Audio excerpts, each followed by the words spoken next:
मोहल्ले के बीचों बीच बना हुआ था एक बड़ा सा घर। यहाँ पर 2 भाइयों का परिवार रहा करता था। बड़े भाई का परिवार यानी के कैलाश, इसकी पत्नी देवती, बेटा आशीष और आशीष की पत्नी शेखा। छोटे भाई का परिवार यानी कि छोटा भाई मनोहर, इसकी पत्नी विशाली और एक बेटा अनमोल। कैलाश और देवती के बेटे आशीष की शादी 6 महीने पहले हो चुकी थी। मनोहर और विशाली का बेटा अनमोल भी शादी के लायक हो चुका था और वो इसके लिए लड़की देख रहे थे। अनमोल आशीष से उम्र में 1 साल छोटा था। जब शेखा इस घर में शादी होकर आई तो शुरू से ही इसे अपनी चाची सास यानी कि विशाली के नेचर कुछ ज़्यादा ही अच्छी लगती थी और वो अपना ज़्यादा वक्त अपनी सास देवती की बजाय विशाली के साथ गुजारा करती थी। एक दिन शाम के वक्त, शेखा बहू कहाँ हो तुम? देखो तुम्हारे पापा जी कब से कह रहे हैं इनके लिए 1 कप चाय बना दो। क्या हुआ देवती, हमारी बहू रानी कहाँ चली गई? और कहाँ गई होगी, बैठी होगी अपनी चाची सास के पास में। पता नहीं विशाली ने कौन सी गुट्टी पिला रखी है इसे, सारा दिन इसी के पास बैठी रहती है। अब इसमें परेशानी वाली क्या बात है? विशाली भी तो इसकी सास ही लगती है ना, हो सकता है इसके पास रहना ऐसे अच्छा लगता हो। मैं क्या इसे काटती हूँ या मारती हूँ, या फिर मैं बुरी सास हूँ जो मेरे पास रहना इसे अच्छा नहीं लगता? तभी वहाँ पर आशीष आ जाता है। क्या हुआ मम्मी, क्यों पापा से झगड़ा कर रही हो?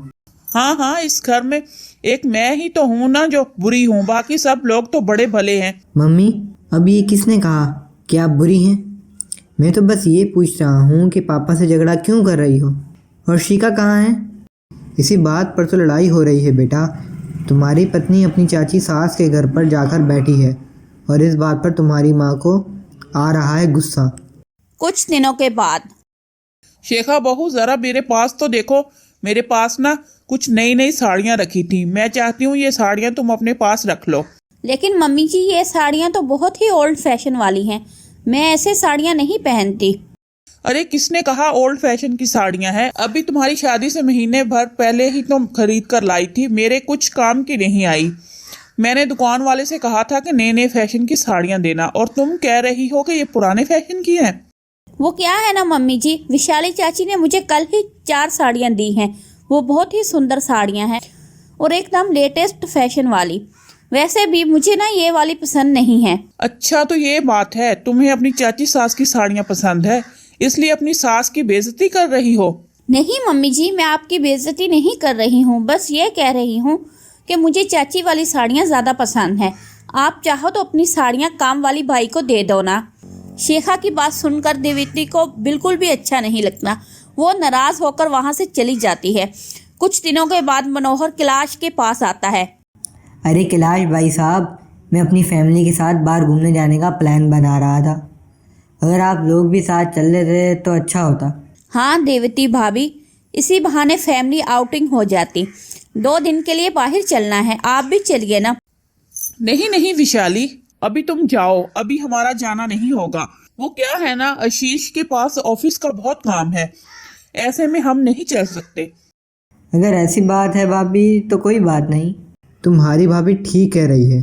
अब आशीष घूमने नहीं जाएगा तो हमारे जाने का क्या मतलब रहता है? तुम अनमोल के साथ घूमने चले जाओ।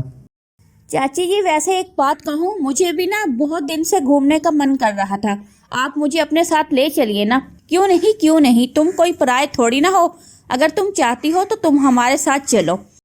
ये तो बहुत अच्छी बात है कि तुम हमारे साथ चलोगी, हमारा मन भी लगा रहेगा। कैसी बातें कर रही हो शेखा? आशीष यहाँ पर रहेगा और तुम अपनी चाची सास के साथ घूमने चली जाओगी? इसमें प्रॉब्लम क्या है मम्मी जी? आशीष भी तो अपने दोस्तों के साथ घूमने जाते हैं ना, और मैं तो अपनी फैमिली के साथ जा रही हूँ, अपने सास ससुर के साथ। सास ससुर नहीं, चाची सास और चाचा ससुर। क्या भाभी, इससे क्या फर्क पड़ता है? शिका जैसे आपकी बहू है वैसे हमारी भी। नहीं, मैं तो इसे अपनी बेटी की तरह समझती हूँ। तो इस तरह से शेखा अपनी चाची सास विशाली के परिवार के साथ घूमने जाती है। वापस लौट आने के बाद शेखा, ये क्या शेखा बहू, तुमने अपनी चाची सास के परिवार के सामने जीन्स टॉप पहना और स्कर्ट भी, और तुम्हें शर्म भी नहीं आई? तभी वहां पर विशाली आती है। क्या हुआ भाभी, क्यों डांट रही हैं आप मेरी बहू को? तुम्हारी नहीं, मेरी बहू है, और तुमने इसे इतने छोटे छोटे कपड़े पहनने की परमिशन क्यों दे दी? मेरे लिए तो मेरी शेखा बेटी जैसी है। अगर मेरी कोई बेटी होती तो वो भी ऐसे ही कपड़े पहनती ना। देखो विशाली, तुम ये मत बोलो कि शेखा तुम्हारी नहीं मेरी बहू है, और आज के बाद वो ना तुम्हारे घर आएगी और ना ही तुमसे बात करेगी। मम्मी जी ऐसा क्यों कह रही हैं? चाची जी को बुरा लगेगा ना। लगता है तो लगने दे, इस घर में तो बहू आई नहीं इसलिए मेरी बहू को बिगाड़ना चाहती है। भाभी अगर आपको ऐसा ही लगता है तो ठीक है, मैं आज के बाद शेखा से कभी बात नहीं करूंगी और मैं यहाँ से जा रही हूँ। इतना कहकर विशाली वहाँ से नाराज होकर चली जाती है और शेखा भी वहाँ से अपने कमरे में जाती है। अगले दिन कैलाश देवती को समझाने की कोशिश करता है। क्या बात है देवती, इतनी उदास क्यों हो? देखिए ना, मैंने विशाली को अपनी बहू से दूर रहने को क्या कह दिया, वो तो मुंह फैलाकर बैठ गई। अरे क्या जरूरत थी भाई विशाली को मेरी बहू को बिगाड़ने की? देखा नहीं आपने, शेखा इनके साथ छोटे छोटे कपड़े पहनकर घूम कर आई है। कल जब अनमोल की बहू आएगी, मैं अभी इसे बिगाड़ूंगी तो अच्छा लगेगा क्या? तुम ना बेकार में बात को बढ़ा रही हो, ये इतनी भी बड़ी बात नहीं है देवती। अच्छा, तो आप ये कहना चाहते हैं कि इसमें भी मेरी ही गलती है? एक बात बताओ देवती, कि तुम्हें विशाली से इतनी चिढ़ क्यों आने लगी है?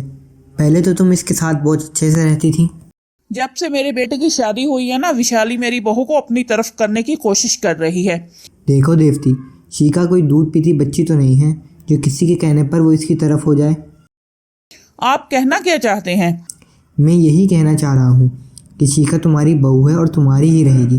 बस फ़र्क इतना है कि विशाली इसके साथ अपनी बेटे की तरह सलूक करती है, इसे कपड़े पहनने के लिए रोकती टोकती नहीं और इस पर बंदिशें लगाने की कोशिश नहीं करती, इसलिए शिका इसकी तरफ ज़्यादा अटैच होती जा रही है।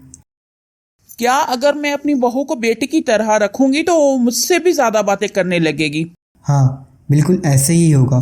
तुम एक बार अपनी बहू को बेटी बना कर तो देखो। देवती को अपनी गलती समझ में आ जाती है और वो शेखा को बहुत ही अच्छे से अपनी बेटी की तरह रखने लगती है। देखते ही देखते शेखा भी देवती के साथ ज़्यादा वक्त गुजारने लगती है। तो आप खुश हैं ना भाभी, आपकी बहू आपको मिल गई? हाँ मैं बहुत खुश हूँ, और मुझे माफ कर देना विशाली, मैंने तुझे गलत समझा। बहुएं दूसरे घरों से आती हैं और ससुराल में आकर जो इंसान इन्हें प्यार देता है वो इसके साथ ही रहना पसंद करती हैं। बस इतनी सी तो बात है जो हमें समझ में नहीं आती।